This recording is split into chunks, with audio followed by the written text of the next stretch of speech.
Just be comfortable. If you want to lean on the case, whatever, yeah, I'm whatever you feel like. Can I be this close without any? You're going to be talking to Norman. Right here. Right. And maybe you'll play it right into the lens. You ignore this. Wynton, I will not use my questions. I'll just use your answer. So answer with my question. Okay. Can I be closer, or am I in the You're fine. We're rolling. All right, tape is rolling. This is the Wynton Marsalis interview, Newport '89. Mr. Marsalis, will you tell us about the New Orleans legacy as reflected in your current group and your new release, Majesty of the Blues? Well, the music that we grew up playing in New Orleans, even though when I was growing up I didn't like it that much because I always associated it with some joking and playing around. Just recently, I'd say over the last 4 or 5 years, we've been trying to really rediscover some of the elements that are in that early music, the humor and the different forms, and of course the usage of the blues, and just kind of tie the music in and learn how to play more jazz than a style of jazz.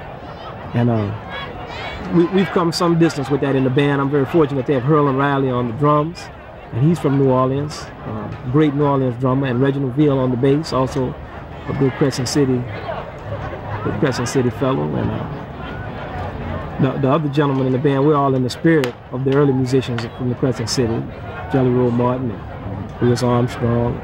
Great.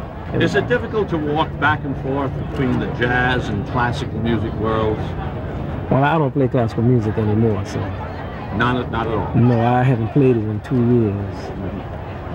Those 8 Grammys you've been awarded, where do you keep them all? Well, I don't know where they are. I think my mother has them. Would you tell us something about the strength your family has given you? Well, I think the strength that I got from my parents, the most important thing was just a cultural awareness. And my mother would always take us to these concerts that she probably hated. You know, museums and libraries when we were growing up. And even though we didn't really have a lot of money, we really had an understanding of the function of education. And my mother made sure that we went to school. And my father was always, he just always made us really understood what it would take for us to become men. And that is to realize the seriousness of the world, not to be without humor, but to address things that are central to accepting the responsibility that men have to accept, and not to come out here acting like a child. You know, that's the main thing that I learned from him, is that you have to be a man. Mr. Marsalis, who are the people that have influenced you mostly in the music world? Well, Art Blakey.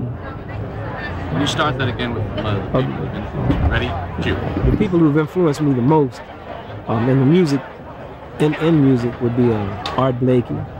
All of my teachers, guys like John Longo, John Fernandez, Alvin Baptiste, Kid Jordan, of course my father, Ellis Marsalis, and Wilmer Wise, Bill Fielder, the many great musicians like Sweets Edison, Clark Terry, Ron Carter. So many people, you know. I've been so lucky to meet all these great musicians, so many musicians. What does your appearance here at the Newport Jazz Festival mean to you personally and professionally? Well, to appear at the Newport Jazz Festival, that's part of the mythology of jazz.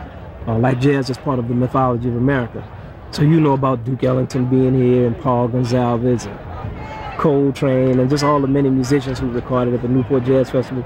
And Newport is one of those institutions, like the New Orleans Jazz and Heritage Festival has become. Just something that's always there, and it always presents the music, and it's just an honor to be playing wherever the people are gathered, having a good time. You know, musicians like to be there to play. What goes through your head when you play in front of, you have over 10,000 people here today. What goes through your head when you play in front of a big crowd like this? Well, I'm trying to deal with the music. You know, you don't worry. I don't really worry about the number of people. If it's 2 people, I'm just as concerned as if it's 200,000 or 2,000. Mainly, I want to play something that they'll like and something that's good. So I'm trying to really concentrate and focus so that I can try to really communicate something of beauty to the people. We had Jerry Mulligan on the show a couple of years ago, and he was very strong in his feelings about the fusion movement in the jazz. He feels, as many of the senior members of the jazz world feel, jazz comes from your soul, from your heart. It's not an electronic gimmick. How do you feel about the movement of electronic gimmicks into the jazz world? Well, you know, I don't have any problem with the infusion of gimmickry or entertainment things, you know, sequins, hats, nicknames, and all of that into music. But the thing that I don't like is when it's called jazz. The main thing about jazz is the music, the use of the blues and the swing and the development of certain virtuosic musical conceptions that have been passed on through time. So when you water these down and you play up the entertainment aspects, it waters the music down. Whereas I don't really have a problem with entertainment, and I think it's good, you know, to see a good clown, the Barnum and Bailey Circus or something. You go out, somebody's jumping around, they tripping, it's fun, you know what I mean? You can have a good time, but I don't feel that that's what our music is about. Our music has a part of that in it, but that's a very small part. It's like a dessert in relation to a meal.